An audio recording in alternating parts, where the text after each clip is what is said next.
Hey, are Scott and Wes on PTO for Thanksgiving? Don't think so. Looks like they're online. Maybe they'll join in a bit. Okay.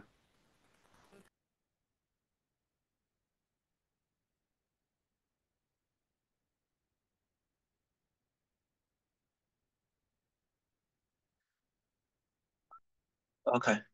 Uh, Welcome to join today's community meeting.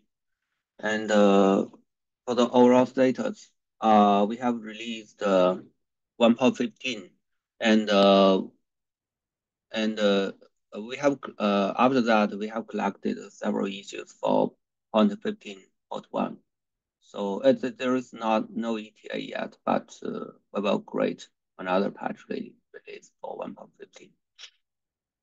And for 1.16, uh, the feature phrase date is uh is December 18th.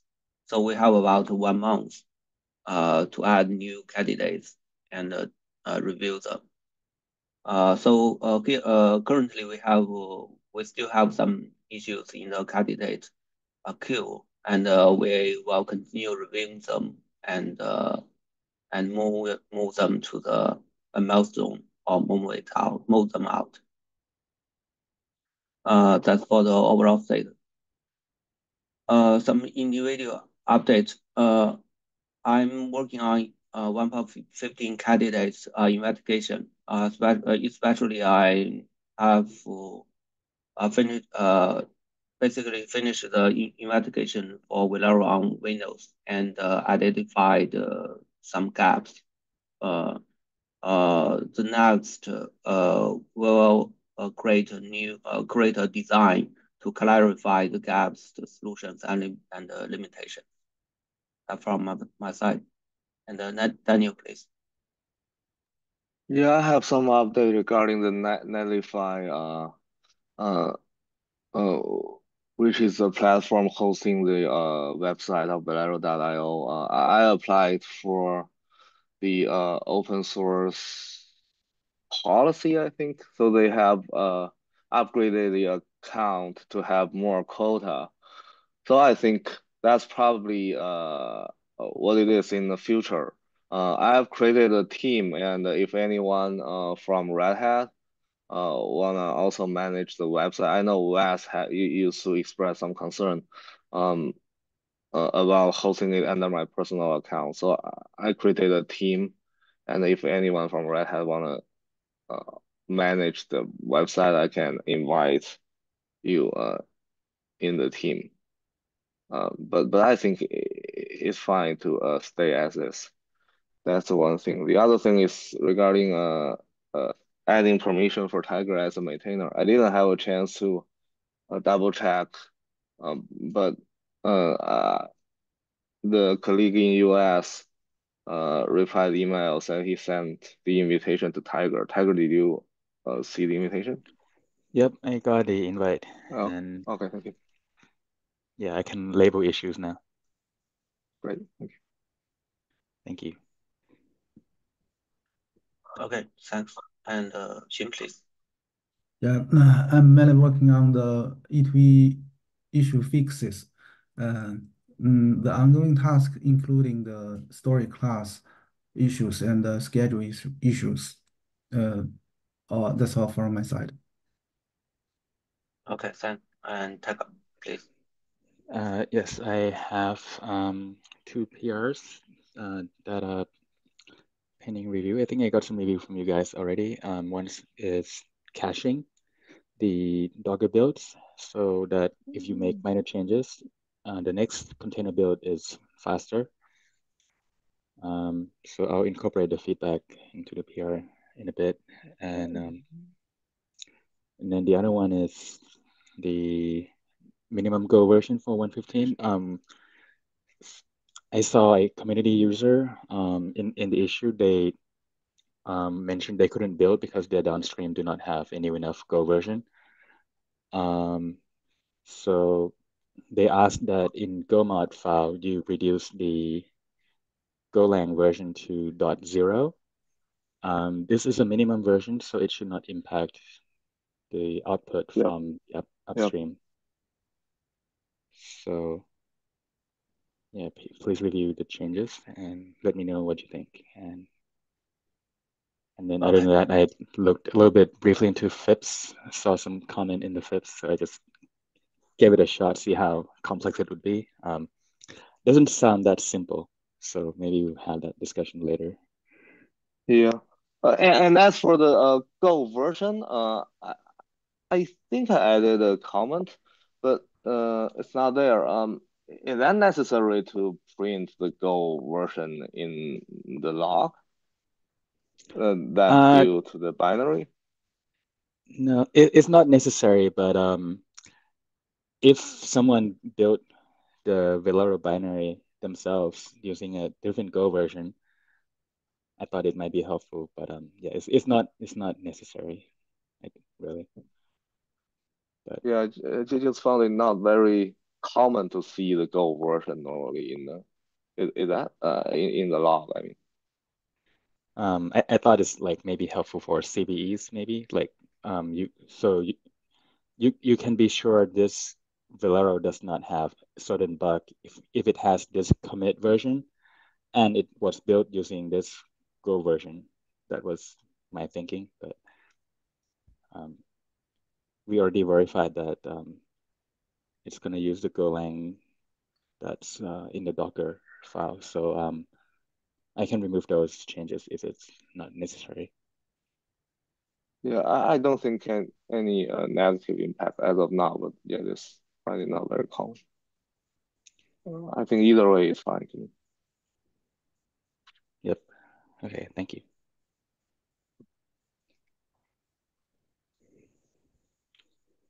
Okay, thanks.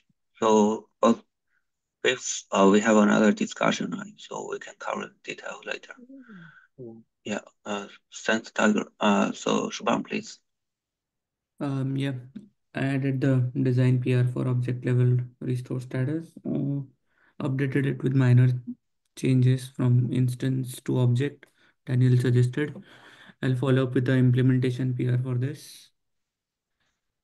And other than that, yeah, I updated the warning Argo CD PR with the related issue in comments. So maybe you guys take a look at both these things. Okay. Mm, Okay. Thanks. I will review them offline. thank you. Okay.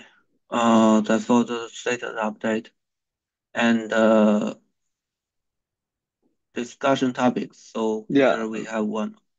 yeah, that's added by me. So yeah, Tiger, I also see the PR you're working on, but is that because your customer also have some requirements around FIPS? We do have requirements around FIPS, but we are already doing that downstream. Uh-huh. I just Yes. saw the comment upstream, so I figured if it's simple enough, maybe it would be a drop in one line code. We'll see. But yeah, in our downstream, you need like a different Docker file, and there's a different Right. Right. builder. I mean, yeah, normally it's a similar on our side. Normally you need to use a specialized goal, I think, not only setting the uh, environment variable, because I checked the doc of Go. It says that it's not supported by Google if you use it outside of Google, even you set a flag. So I think it may be better to suggest the community user to use it downstream if they want to do this. Um, Otherwise, I mean, it may be a little misleading. Like, uh, we provide a fifth version, but it's not really supported Go. I think that may be a little problematic, especially because it's around security, right? Yeah, I saw Uh, in the FIPS yeah. issue comment, they're saying if we have the code that is FIPS compliant, it's going to make their downstream build easier. So it sounds like they would still be doing it downstream. It's just less changes downstream.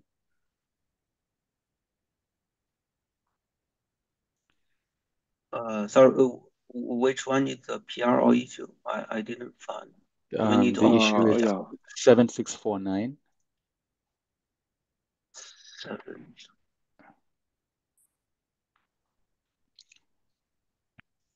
But yeah, I agree in general that it's not important upstream because even then you can't really certify it Yeah. if you don't build it yourself or something like that. Yeah. So do you think we wanna also discuss with Wes and Scott to have a final decision? Yeah, in my opinion, it would be better to tell them to, you know, do that downstream because yeah, that patch should be relatively easy to do it in downstream. Yeah. Yeah, I think Wes and Scott would agree that I think I had some discussion with them. Uh-huh. So I think they would agree. So With this is FIPS? just yeah, with FIPS. Yeah, we already have FIPS downstream. Yeah, Yeah. so probably yeah, you think it's fine, we just tell the community users that if you want tips you do it downstream. Uh, uh, because it's about the security, I think. Yeah, Uh yeah. I Okay. think so. I mean, I like the effort, Tiger, you're going after Yeah. if it was easy, but I think what you said earlier, it's more difficult than you thought and probably not worth it, right? Uh, yeah, it would the easiest way would result in like a different Docker file and things like that. It's just kind of messy, so maybe not good for upstream. Yeah, that's why you pay the big bucks. Yeah.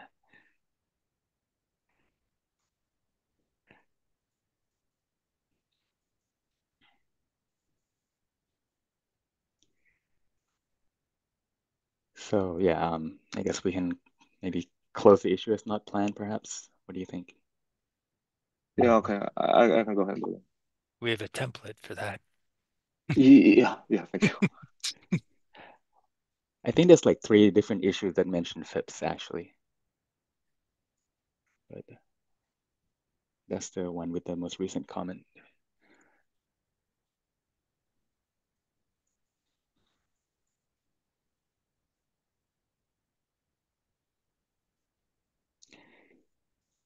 And Golang did the same thing by not providing FIPS by default.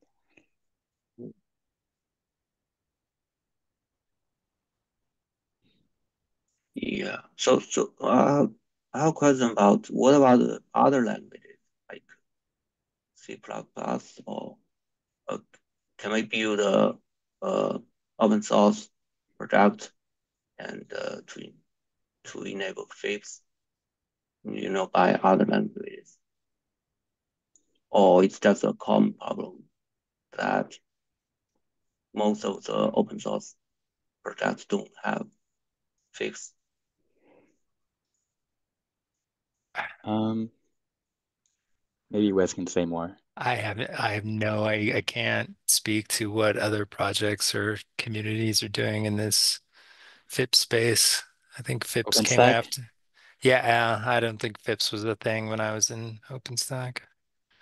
Maybe it Yeah, was, but I don't think so. yeah. Maybe we can further discover around other projects because I think it's a common problem, right? So It is, but I think that's a maybe a choice.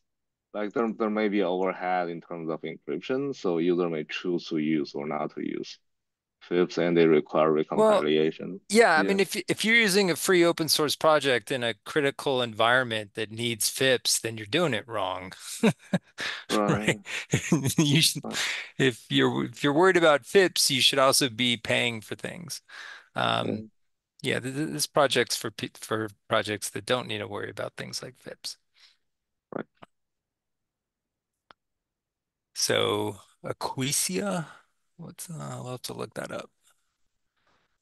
They can rebuild us. Yeah. I think that should be the answer to the community users. also in future if they have similar requirement. Yeah, not everything's a free lunch. Okay. Except KubeCon lunch.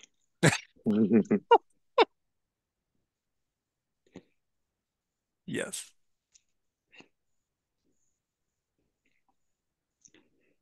Okay. It seems so we right now the conclusion is we recommend user to build downstream if Right. they want to use. Okay. Yeah. Okay. Then I have this conclusion, and if we have more requirement, like do more discussion. Yeah. Okay. Okay. Or, Thanks. I mean, alternatively, I guess they're welcome to do the work themselves. And if it just works, right? That's how open I mean, source works. if it works and they want to PR it, we can look at it. But Yeah. yeah. Okay. Enough said. Okay. Thanks. Okay. Any other topics we want to cover today? Are we still going through 116? Oh yeah, candidate investigation. I see. When do you suppose do freeze on the 18th? Okay. Sorry. Yeah. Okay. Yeah. We have about 1 month, so we can Okay. continue adding or reviewing candidates. Okay. Perfect. Okay. Oh, Any other? oh Yeah. gosh.